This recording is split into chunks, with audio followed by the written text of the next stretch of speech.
The Hardy Boys, Book 1, The Tower Treasure, by Franklin W. Dixon. Unimportant Discovery, Chapter 8. When the Hardy Boys were on their way home from school the next afternoon, they noticed that a crowd had collected in the vestibule on the post office and were staring at the bulletin board. "Wonder what's up now?" said Joe, pushing his way forward through the crowd with the agility of an eel. Frank was not slow in following. On the board was a large poster. The ink on it was scarcely dry. At the top, in enormous black letters, it read, $1,000 reward. Underneath, in slightly smaller type, was the following: The above reward will be paid for information leading to the arrest of the person or persons who broke into Tower Mansion and stole jewels and securities from the safe in the library. The reward was being offered by Hurd Applegate. "Why, that must mean the charge against Mr. Robinson has been dropped," exclaimed Joe. "It looks like it. Let's see if we can find Slim." All about them people were commenting on the size of the reward, and there were many expressions of envy for the person who would be fortunate enough to solve the mystery. $1,000, said Frank, as the brothers made their way out of the post office. "That's a lot of money, Joe." "I'll say it is. And there's no reason why we haven't as good a chance of earning it as anyone else. I suppose Dad and the police are barred from the reward, for it's their duty to find the thief if they can. But if we track him down, we can get the money. It'll be a good sum to add to our college fund." "Let's go. Say, there's Slim now." Perry Robinson was coming down the street toward them. He looked much happier than he had the previous evening, and when he saw the Hardy Boys his face lighted up. "Dad is free," he told them. "Thanks to your father, the charge has been dropped." "Well, I'm sure glad to hear that," exclaimed Joe. "I see a reward is being offered." "Well, your father convinced Mr. Applegate that it must have been an outside job, and the work of a professional thief. Chief Collick admitted there wasn't much evidence against Dad, so they let him go. It's a great relief. My mother and sisters were almost crazy with worry." "No wonder," commented Frank. "What's your father going to do now?" "I don't know," Slim admitted. "Of course, we've had to move from the Tower Mansion estate. Mr. Applegate said that even though the charge had been dropped, he wasn't altogether convinced in his own mind that Dad hadn't taken something to do with the theft, so he dismissed him." "Ah, that's tough luck. Your dad will be able to get another job somewhere," Frank said consolingly. "I'm not so sure about that. People aren't likely to employ a man who's been suspected of stealing. Dad tried 2 or 3 places this afternoon, but he was turned down." The Hardys were silent. They felt very sorry for the Robinsons and were determined to do what they could to help them. "We've rented a small house just outside the city," Slim went on. "It's cheap, and the neighborhood is kind of bad, but we'll have to get along." Frank and Joe admired Slim. There was no false pride about him. He faced the facts as they came and made the best of them. "But if Dad doesn't get a job, it will mean that I'll have to go to work full time." "Why, Slim, you'd have to quit school," Joe cried out. "I can't help that. I wouldn't want to, for I was trying for a scholarship, but—" The brothers realized how much it would mean to their chum if he had to leave school. Perry Robinson was an ambitious boy and one of the top 10 in his class. He had always wanted to continue his studies and go on to a university, and his teachers had predicted a brilliant career for him as an engineer. Now it seemed that all his ambitions for a high school diploma and a college education would have to be given up because of this misfortune. Frank put an arm around Slim's shoulders. "Chin up," he said with a warm smile. "Joe and I are going to plug away at this affair until we get to the bottom of it." "It's mighty good of you fellas," Slim said gratefully. "I won't forget it in a hurry." He tried to smile, but it was evident that the boy was deeply worried.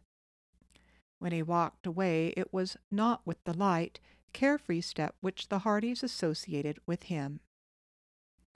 "What's the first move, Frank?" Joe asked. "We'd better get a full description of those jewels. Perhaps the thief tried to pawn them. Let's try all the pawn shops and see what we can find out." "Good idea, even if the police have already done it." Frank grinned. Then he sobered. "Do you think Applegate will give us a list?" "Well, we won't have to ask him. Dad should have that information."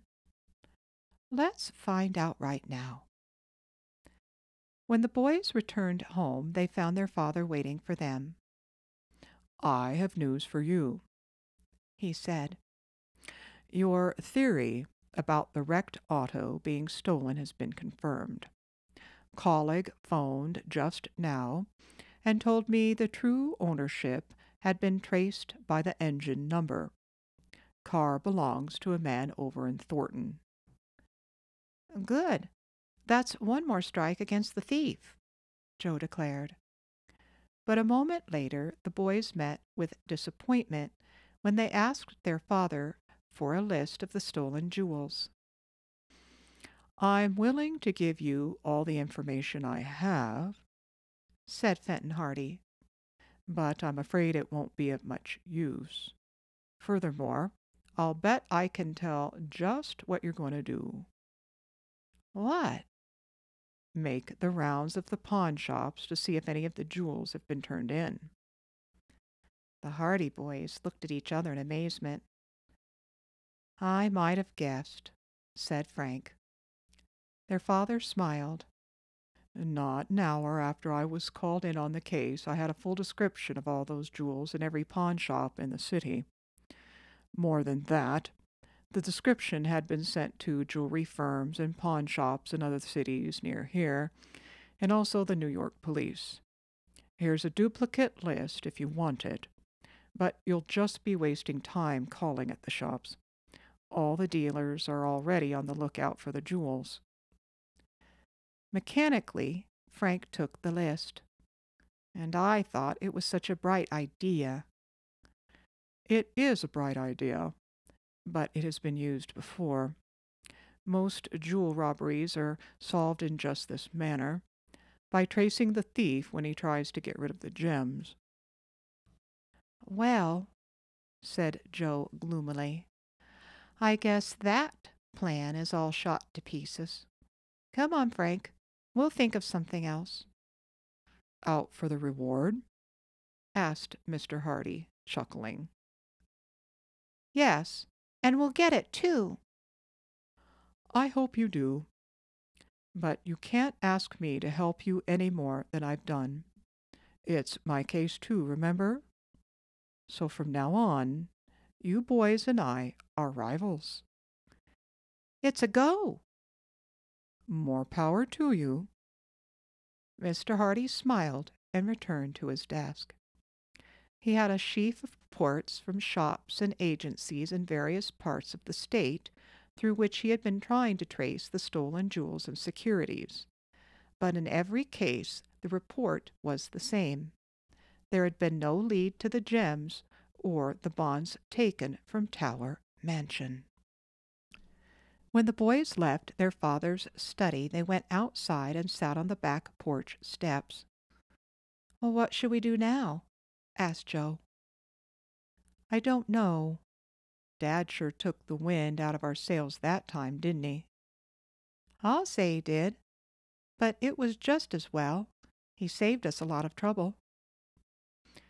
Yes, we might have been going around in circles, Frank conceded. Joe wagged his head. It looks as if Dad has the inside track on the case. In the city, anyway. What have you got in mind? Joe asked. To concentrate on the country. We started out to find the thief because he stole Chet's car. Let's start all over again from that point. Meaning?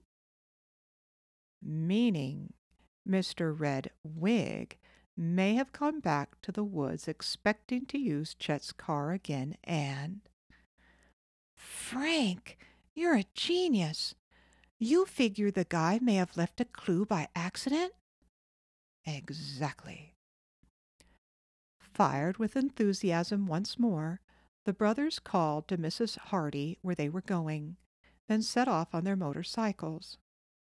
After parking them at the picnic site, the brothers once more set off for the isolated spot where the jalopy had been hidden. Everything looked the same as it had before, but Frank and Joe examined the ground carefully for new footprints.